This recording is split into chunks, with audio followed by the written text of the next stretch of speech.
Hello. आज हम पढ़ेंगे प्रश्नावली 1.3। 1.3 का क्वेश्चन नंबर पहला है दशमलव प्रसार के बारे में। दशमलव प्रसार करने से पहले कुछ चीज़ें समझ लेते हैं कि दशमलव प्रसार कितने तरह का होता है। दशमलव प्रसार मुख्यतः दो तरह से होता है, एक होता है शांत और एक होता है अशांत। ठीक है, अगर इंग्लिश में बात करें तो इसको बोलते हैं टर्मिनेटिंग और इसको बोलते हैं नॉन टर्मिनेटिंग। ठीक है जी, दो तरह के आपके दशमलव प्रसार है, एक शांत और एक अशांत। कब कोई सवाल शांत होगा और कब कोई सवाल अशांत होगा, मतलब किसी सवाल का प्रसार जो है वो शांत है या अशांत है, ये कैसे पता लगेगा। देखिए, आपने सिंपल दी गई संख्या को भाग करना है। यदि वह पूरी तरह भाग हो जाती है, पूरी तरह क्या हो जाती है, भाग हो जाती है। पूरी तरह भाग का मतलब है शेषफल कितना आ जाएगा, शेषफल कितना आ जाता है, 0 आ जाता है। ठीक है, चाहे आपको उसके लिए दशमलव लेना पड़े, पर पूरी तरह भाग होनी चाहिए। ठीक है, अगर शेषफल 0 आ गया तो इसका मतलब दिए गए सवाल का प्रसार कैसा है, शांत है। पर यदि कोई सवाल दिया हुआ है उसे आप भाग कर रहे हैं पर वो भाग नहीं हो रहा है, मतलब भाग पूरी तरह नहीं हो रहा है, पूरी तरह नहीं हो रहा है, मतलब कोई कुछ ना कुछ शेषफल आपके पास बच रहा है। शेषफल 0 नहीं आ रहा है और वो कंटिन्यू चलता जा रहा है, चलता जा रहा है, तब आपका जो प्रसार है वो क्या हो जाएगा, अशांत हो जाएगा उस सवाल का। ठीक है, समझ आ गया। शांत कब होगा और अशांत कब होगा। शांत कब होगा, जब शेषफल 0 आ जाए, और अशांत कब होगा, जब शेषफल 0 नहीं आ रहा है, वो भाग कंटिन्यू चलता जा रहा है। ठीक है, अब इसे हम सवाल के माध्यम से देखते हैं कि कब शांत होगा और कब अशांत। देखिए, सवाल पहला है आपके पास 36/100। इसका आपने दशमलव प्रसार बताना है कि ये वाला, इस वाले सवाल का जो प्रसार है वो शांत है या अशांत है, टर्मिनेटिंग है या नॉन टर्मिनेटिंग है। तो पहला सवाल है आपके पास, जैसे 36/100। आपको पता है ऊपर वाली चीज़ को बोलते हैं अंश और नीचे वाली चीज़ को बोलते हैं हर, और हर से अंश को भाग किया जाता है तो अंश अंदर लिखा जाएगा, तो 36, और हर बाहर लिखा जाएगा। तो 100 से 36 को हम भाग करेंगे। ठीक है, तो 100 बड़ा है, हर बड़ा है, अंश छोटा है। भाग करने का रूल बोलता है अंश हमेशा कैसा होना चाहिए, हर से बड़ा होना चाहिए। तो इसको बड़ा बनाने के लिए हम क्या लगा लेंगे, दशमलव लगा देंगे और यहाँ लग जाएगी एक 0। तो पढ़ा पढ़िए, अब तो बड़ा बन गया। तो 100 तिये 300, 100 तिये 300, घटा देंगे 0 से 0, 6 में से 0 गया 6। ठीक है जी, अब देखिए अभी भी शेषफल बच गया है, इसको आगे करते हैं, क्या पता हो जाए भाग।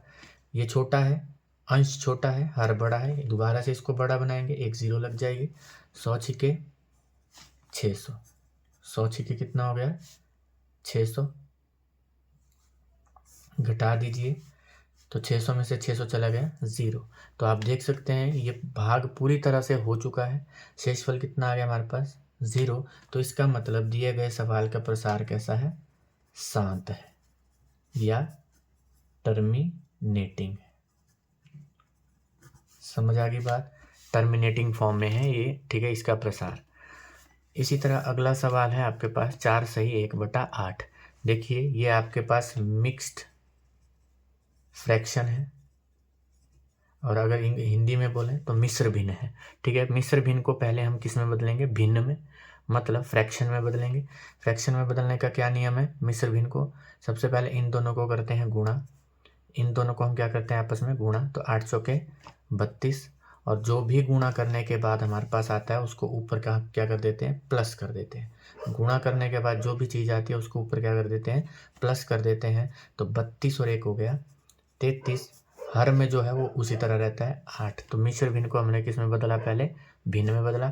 अब ये भिन्न बन गया है, अब आप भी इसको भाग करिए और देखिए कि क्या ये शांत प्रवृत्ति का है या अशांत है। तो अंश अंदर लिखा जाएगा 33, हर बाहर लिखा जाएगा 8। करिए इसको भाग, 8 चौके 32, शेषफल बच गया 1। अभी भाग नहीं हुआ, आगे करेंगे। ये बड़ा है, ये छोटा है, इसको बड़ा बनाने के लिए यहाँ लग गया दशमलव। ठीक है, यहाँ लगा दी 0, 8 दूनी 8 एकम 8, बच गया कितना, 10 में से 8 गया 2। दोबारा ये छोटा है, ये बड़ा है, दोबारा से यहाँ 0 लग गई, 8 दूनी 16, दोबारा से घटाइए, 10 में से 6 गए 4, दोबारा ये बड़ा है, ये छोटा है, इसको बड़ा बनाने के लिए दोबारा लग गई 0। 8 पंजे 40, 40 में से 40 गया 0।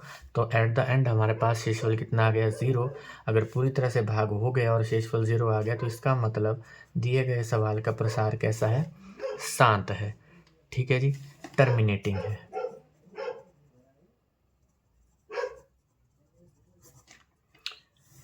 अगला सवाल है आपके पास 2/11। ये पहले से ही भिन्न है तो इसको सिंपली हम भाग करेंगे। अंश लिखा जाएगा अंदर, हर लिखा जाएगा बाहर। भाग करिए 11 से 2 को। 2 छोटा है, 11 बड़ा है तो इसको बड़ा बनाना पड़ेगा। यहाँ लग गया दशमलव, यहाँ लग गए 0। 11 एकम 11, घटा देंगे 10 में से 1 गया 9। अभी भी शेषफल 0 नहीं आया, आगे कंटिन्यू करते रहिए। ठीक है, तो 11 9, अच्छा यहाँ लग जाएगी 0। 11 8 88, घटा दीजिए 10 में से 8 गया, कितना बच गया 2 बच गया। ठीक है, दोबारा ये छोटा है ये बड़ा है, यहाँ लग गए 0।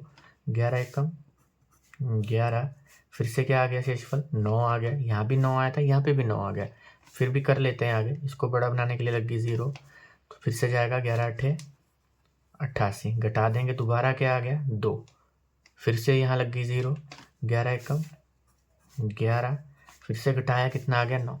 ये भाग नहीं हो रहा है। आप देख रहे हैं कि यहाँ जब भाग किया तब भी शेषफल 9 आया, यहाँ भाग किया शेषफल 2 आया, फिर दोबारा रिपीट हो गया शेषफल 9 2, फिर दोबारा शेषफल 9 2। मतलब ये पूरा अभी भाग नहीं हो रहा है और कंटिन्यू 1 8 1 8 1 8 1 8 इसी तरह आता जा रहा है। ठीक है, पूरी तरह भाग नहीं हो रहा है। और जब पूरी तरह कोई सवाल भाग नहीं होता है तब उस केस में हम क्या बोलते हैं कि उस सवाल का प्रसार कैसा है, अशांत है या नॉन टर्मिनेटिंग है। ठीक है जी, अब आपको समझ आ गया होगा कब टर्मिनेटिंग होगा कब नॉन टर्मिनेटिंग होगा। सिंपल सा आपने याद रखना है, यदि शेषफल 0 आ गया तो वो टर्मिनेटिंग है। यदि शेषफल 0 नहीं आ रहा है और सवाल आगे की तरफ चला जा रहा है कंटिन्यू चलता जा रहा है तो फिर वो आपका कैसा हो जाएगा, अशांत हो जाएगा, नॉन टर्मिनेटिंग होगा। ठीक है, अब चलते हैं अगले सवाल की तरफ। अगला सवाल है आपके पास क्वेश्चन नंबर 3। देखिए, हम सिर्फ उन्हीं सवालों पे चर्चा करेंगे जो मैक्सिमम बार पूछे जाते हैं। ठीक है, जो क्वेश्चन नहीं पूछे जाते हैं उनके बारे में हम चर्चा नहीं करेंगे।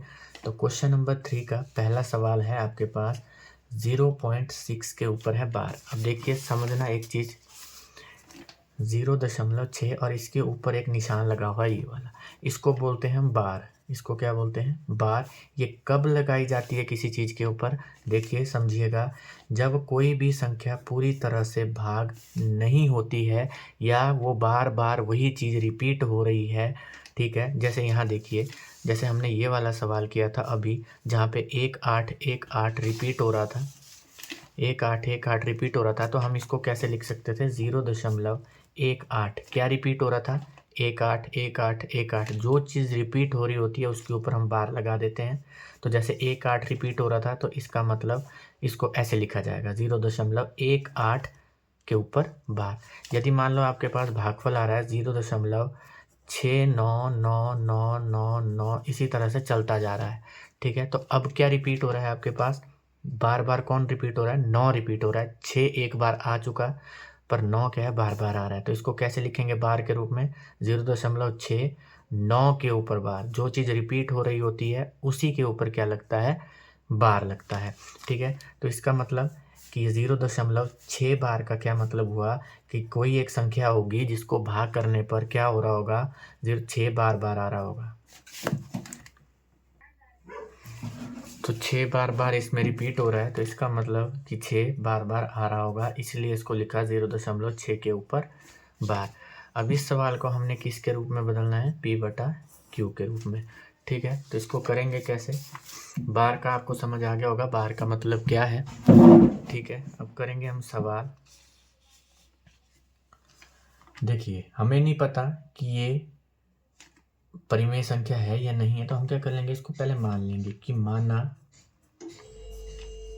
x बराबर है 0.6। बार हटा देंगे, बार हटा देंगे तो मतलब क्या है बार हटाने का, कि 6 क्या था, बार बार रिपीट हो रहा था, बार बार आ रहा था, इस तरह से आगे तक 6 क्या है, बार बार आ रहा था। तो x बराबर है 0.6 6 6 6 इसी तरह से आगे तक वो आ रहा था। ठीक है जी, इसको दे देंगे हम समीकरण नंबर 1। अब देखिए, अब हम क्या करेंगे, दोनों तरफ गुणा करेंगे। अब किससे गुणा करनी है और कैसे, ये भी देखिए। दोनों तरफ गुणा करने पर देखिए, दोनों तरफ हम किससे गुणा करेंगे। देखिए, यदि गुणा करनी, किससे आपने गुणा करनी है ये बताएगा आपको बार। कौन बताएगा? बार। कितनी संख्याओं के ऊपर बार लगा हुआ है उतने से ही आपने गुणा करना है। यदि एक संख्या के ऊपर बार है तो आपने 10 से गुणा करना है। यदि मान के चलो आपके पास है 63 और 63 के ऊपर बार है तो कितनी संख्याओं के ऊपर बार है? 2। तब आप कितनों से गुणा करोगे? 100 से गुणा करोगे। यदि आपके पास है 0.204 और इस 204 के ऊपर बार है तो इसका मतलब आप कितनी संख्याओं के ऊपर बार है? 3 संख्याओं के। तो आप कितने से गुणा करोगे? 1000 से गुणा करोगे। उम्मीद है आपको समझ आ गई होगी। यदि एक संख्या के ऊपर बार है तब आप 10 से गुणा करोगे। यदि 2 संख्याओं के ऊपर बार है तो आप 100 से गुणा करोगे। और यदि 3 संख्याओं के ऊपर बार है तो आप कितने से गुणा करोगे? 1000 से गुणा करोगे। तो इसी तरह हम इसमें भी करेंगे। हमने देखा कि दिए गए सवाल में सिर्फ एक ही संख्या के ऊपर बार है तो हम किससे गुणा करेंगे? 10 से गुणा करेंगे। ठीक है, दोनों तरफ किसको? समीकरण 1 को। ठीक है, दोनों तरफ हम 10 से गुणा करेंगे तो इस साइड भी और इस साइड भी। ठीक है, तो यहाँ पे भी हमने 10 से गुणा कर दिया x को, बराबर है परली साइड इसको भी हमने 10 से गुणा कर दिया 0.6666, इसी तरह से आगे तक। ठीक है, तो 10 को जब x से गुणा किया ये बन गया 10x, बराबर है। देखिए, जब भी हम गुणा करते हैं, क्या करते हैं? गुणा करते हैं तो दशमलव इस तरफ को खिसकता है। ठीक है, जब भी हम क्या करते हैं? गुणा करते हैं तो दशमलव जो है राइट साइड को खिसकता है, और जब हम भाग करते हैं तो लेफ्ट साइड को दशमलव जो है आपका खिसकता है। ठीक है, अब कितना खिसकेगा, कहाँ तक खिसकेगा, ये कौन बताता है हमें? ज़ीरो बताती है। कौन बताता है? ज़ीरो। कितनी ज़ीरो से भाग हो रहा है या कितनी ज़ीरो से गुणा हो रही है ये हमें बताएगा कि दशमलव कितने स्थान आगे खिसकेगा। मान के चलो आपके पास कोई संख्या है 2.483 और इसको आप गुणा कर रहे हो किससे? 100 से। तो 100 में कितनी ज़ीरो है? 2 ज़ीरो है। तो दशमलव कितने स्थान खिसकेगा? 2 स्थान खिसक जाएगा। किस तरफ? गुणा हो रही है तो राइट साइड को खिसकेगा। तो यहाँ पे दशमलव है 2 स्थान, तो ये हो गया इसका 1 स्थान और ये हो गया इसका 2 स्थान। मतलब यहाँ से दशमलव हट जाएगा और यहाँ पे आ जाएगा। उम्मीद है आपको समझ आ गई होगी।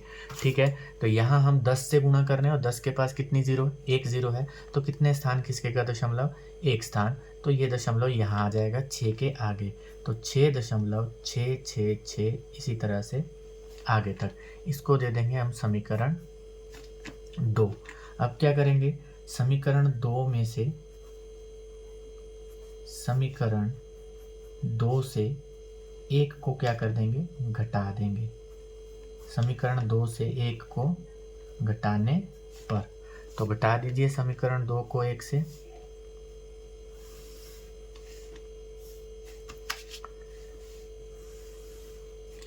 तो समीकरण 2 है आपके पास। देखिए, राइट हैंड साइड को राइट हैंड साइड से घटाएंगे, लेफ्ट हैंड साइड को लेफ्ट हैंड साइड से घटाएंगे और राइट हैंड साइड वालों को राइट हैंड साइड से घटाएंगे। देखिए, लेफ्ट हैंड साइड में समीकरण 2 में कितना है? 10x है, और लेफ्ट हैंड साइड में समीकरण 1 में कितना है? x है। दोनों को घटा रहे हैं तो घटा दिया। अच्छा जी, अब राइट हैंड साइड में समीकरण 2 में कितना है? 6.66, तो 6.666, इसी तरह से आगे तक, माइनस, और समीकरण 1 में राइट हैंड साइड में कितना है? 0.666, इसी तरह से आगे तक। ठीक है, तो घटा दीजिए। 10x में से 1x चला गया तो कितना बचा? 9x।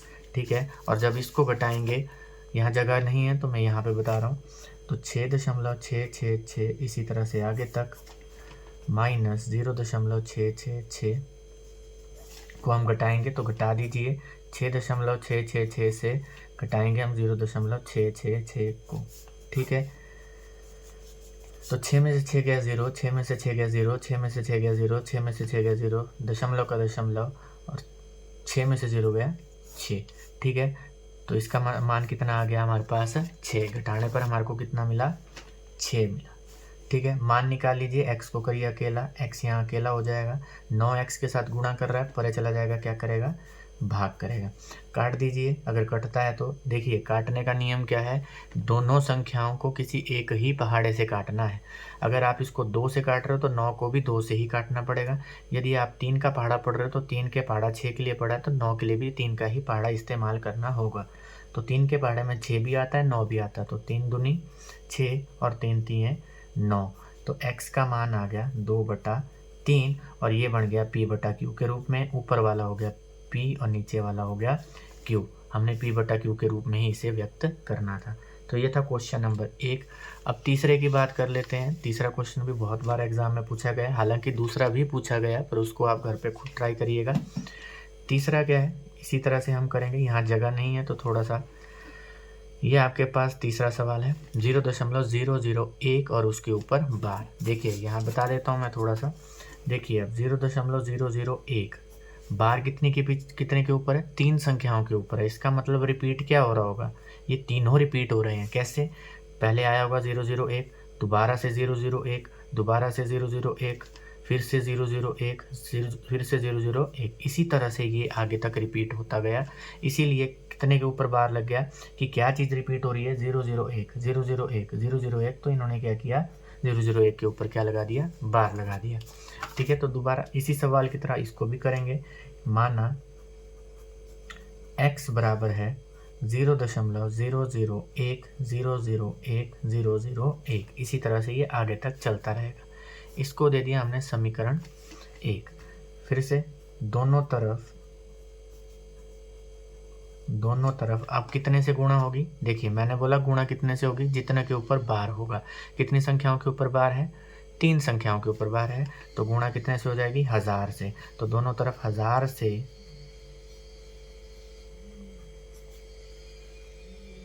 गुणा करने पर, ठीक है जी, दोनों तरफ 1000 से गुणा करने पर। तो इसको भी करिए, x को हमने 1000 से गुणा किया और 0.001 को भी हमने किससे गुणा कर दिया, 1000 से। ठीक है जी, गुणा करेंगे, 1000 को x से गुणा किया तो कितना आ गया, 1000x। अभी मैंने आपको बताया कि जब भी हम गुणा करते हैं तो और 0 से गुणा हो रही है तो क्या होता है, दशमलव राइट साइड को खिसक जाता है। तो कितने स्थान खिसकेगा, कितनी 0 है यहाँ, 1 2 3, 3 0 है तो 3 स्थान आगे खिसक जाएगा। तो ये इसका पहला स्थान, ये दूसरा और ये तीसरा, तो मतलब 1 के आगे, तो 1.001 इसी तरह से आपका ये आगे तक चलता रहेगा। तो ये बन गया आपका समीकरण नंबर 2। फिर क्या करते थे, समीकरण 2 में से किसको घटा देंगे, 1 को। 2 में से 1 को घटाने पर, तो घटा दीजिए, लेफ्ट हैंड साइड वालों को लेफ्ट हैंड साइड से, राइट हैंड साइड वालों को राइट हैंड साइड से। तो हमारे पास लेफ्ट हैंड साइड में है 1000x minus right hand side में है x, बराबर है राइट हैंड साइड में 1.001